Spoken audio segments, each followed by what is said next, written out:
rahimakumullah. Jadi apabila kita mengatakan bahawa hanya bapaknya sahajalah yang berhak untuk mewakilkan dan juga untuk menjatuhkan niat, maka di sini kenalah dia dapatkan wakil daripada bapa budak itu, ya, supaya dapatlah dia si ibu atau siapa-siapa yang bawa anak itu pergi ke Mekah, dapatlah dia jatuhkan niat kerana dia sudah diwakilkan sah oleh wali budaknya tersebut, ya. Jadi begitulah dia tuan-tuan dan puan-puan untuk anak kecil yang belum memayyiz. Yang sudah memayyiz kita cuma ajarkan dia saja, siapa pun boleh ajar. Demikianlah tuan-tuan dan puan-puan, anak itu hendaklah menyempurnakan sekalian rukun-rukun dan yang wajib-wajib haji atau umrah. Jadi walaupun Allah ustaz ini budak aja haji sunnah, tak kira budak ini dia dah jatuh niat haji, dia dah jatuh niat umrah, dia mesti komplitkan semua rukun haji yang 6 kalau dia buat haji, dan wajib-wajib yang 6, dan demikian kalau dia buat umrah, rukun umrahnya 5 dan wajib umrah yang 2 tu. Kalau tidak, kena denda. Siapa yang nak bayar? Bapak dia bayar atau wali dia atau orang yang membawa budak itu. Jadi si tak boleh ringan. Kita kena bawa budak ni pergi Arafah, tawaf, sa'i, melontar. Cuma melontar dia, bapak dia boleh wakilkan untuk anak dia. Tapi tawaf, sa'i ni mesti bawa sama. Orang ramai tak ramai, awak kena bawa dia juga, kan pikul dia juga. Macam ni susah. Susah janganlah niatkan untuk anak awak haji atau umrah. Habis kalau saya ni nak pergi tak ada orang nak jaga dia kat rumah, okey, awak boleh bawa dia, tapi tak payahlah dia dijatuhkan niat, bawa saja. Boleh ustaz dia masuk Mekah tak jatuh niat haji umrah? Boleh, sebab dia bukan wajib, dia masih anak-anak. Jadi kita bawa tu Kaabah, ni lagi pakai kesemaya, kita tunjukkan dia, tak apalah. Tapi sayanglah ustaz dah belajar ribu-ribu, takkanlah tak buat umrah pula, takkan tak haji. Kalau nak buat kan boleh, tapi itulah syaratnya. Macam mana rukun, macam mana wajib, semua mesti disempurnakan. Bahkan wali itu boleh membantu dengan membawa anak itu tawaf bersama. Tapi di sini hendaklah anak itu memenuhi sekalian syarat-syarat tawaf.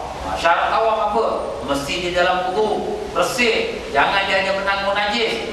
Jadi sebelum kita nak bawa budak ni tawaf, kita dah bersihkan dia, istinjakan dia, kemudian pakaikan dia pampers bersih, kemudian tutupkan aurat dia, baru kita buat tawaf. Tengah-tengah tawaf, alamak wangi ya, alah budak ni power lah. Habis apa nak jadi? Stop! Tak boleh teruskan, pasal dia sudah batal wudu. Kena pula bersihkan balik hotel, buangkan pampers dia, tukar pula baru, ambil kamu tu lagi. Allah leceh, tak apalah, ini pun pahala juga. Satu orang ibu datang jumpa Nabi, dia pun angkat anak bayi kecil. Ya Rasulullah, apakah bayi kecil ni boleh kita hajikan dia? Nabi kata boleh, dan bagi engkau pahalanya. Mana ibu ni dapat pahala lah, sebab ibu ni yang susah payah bawa anak pergi sana pergi sini. Jadi macam tu lah kita ibu ayah, ya. Kalau kita bawa anak memanglah problem sikit. Orang lain senang tawaf, kita tawaf nak jaga budak ni kecil biar Allah. Tapi tak apalah, kita dapat pahala, sabarlah, ya. Itu kelebihannya. Dan anak itu hendaklah ditegah dari sekalian larangan-larangan dalam ihram, seperti minyak wangi, pakaian yang berjahit, memotong rambut atau kuku. Kesalahan yang dilakukan akan dikenakan fidyah seperti orang dewasa, dan walinya yang akan menanggungnya. Berat tu. Jadi anak ni kita kena jaga dia, jangan sampai digaruk-garuk kepala, jatuh rambut. Tapi ustaz, budak ni mana tahu? Yalah, budak ni tak tahu, tapi rambut dah jatuh, engkau lah kena bayar. Macam tu tuan-tuan. Budak ni tak dosa, tak ada apa, pasal dia budak, dia tak tahu.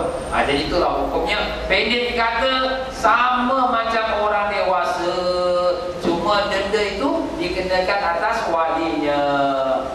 Ini ada masalah. Jika walinya mendukungnya atau menolaknya dengan kerusi roda, dan niat tawaf untuk diri si wali dan untuk si anaknya, apakah sah tawaf kedua-duanya? Di sini tuan-tuan, kita ni bawa anak. Jadi apabila kita bawa anak, kita pun niat tawaf umrah, kita pun dukung anak kita, kita pun niatkan, aku niatkan untuk anak aku ni tawaf umrah. Jadi kita pun bawa anak kita tawaf. Sekarang soalannya, apakah sah dua-dua tawaf atau salah seorang saja yang sah? Dalam pendapat yang berbeza ini, alim ulama telah mengatakan bahawa sah tawaf untuk wali itu sahaja dan tidak sah untuk si anak. Inilah pendapat yang kuat dalam mazhab Syafi'i. Masya Allah. Jadi kalau bapaknya dukung, dia bapak ni niat tawaf untuk diri dia dan bapak ni niatkan tawaf untuk anaknya, maka yang sah hanya si bapa. Kenapa ustaz macam tu? Habis anaknya tawaf, anak tawaf tak sah. Jadi kalau macam tu, bapa ni kalau nak bawa anak, biar bapa buat tawaf dulu. Anak ni duduk dengan mak dia sekejap. Jadi bapaknya tawaf, kemudian baru dia ambil pula anak ni, dia bawa pula, dia niatkan hanya untuk anak ni saja. Aku niatkan tawaf untuk anak ini kerana Allah, baru dia bawa anak ni tawaf. Tak boleh ke sekaligus? Tak boleh. Kenapa tak boleh? Sebab kalau kita lihat daripada perbuatan tawaf, yang berlaku hanya satu saja perbuatan. Anak ini tak tawaf, anak ni didukung ataupun dia duduk kat wheelchair, ditolak. Jadi bukanlah budak tu tawaf, budak tu ditolak ustaz. Budak ni duduk kat wheelchair, bukan didukung. Yelah, wheelchair tu kalau bapak dia tak tolak, boleh ke berjalan? Tak boleh kan? Melainkan kalau wheelchair pakai bateri. Kalau pakai bateri bukan budak lagi lah, itu bapak budak yang pakai. Jadi macam tu lah dia tuan-tuan. Oleh kerana itu, kita kena jaga-jagalah ya. Kita yang bawa anak tu umrah ke pergi haji ke, kita tawaf dulu. Kemudian anak tu baru kita bawa dan kita niat hanya untuk anak. Tetapi kalau kita menghadapi problem, sekarang kita datang ke Masjidil Haram bulan Ramadan, sebelah akhir atau bulan haji, bulan Ramadan atau bulan haji tuan-tuan, orang penuh sesak sehingga satu pusingan tawaf tu mungkin setengah jam tak habis. Kalau 7 pusingan dah 3 jam setengah. Wah, 3 jam setengah bapak ni dah pusing-pusing dengan lawan arus orang ramai. Sesak nafas dia. Lepas tu nak bawa anak dia lagi pula, Allah Akbar, pingsan dia. Jadi kalau nak macam tu, adalah pula pendapat yang kedua. Pendapat kedua mengatakan sah tawaf itu untuk kedua-dua wali dan anaknya.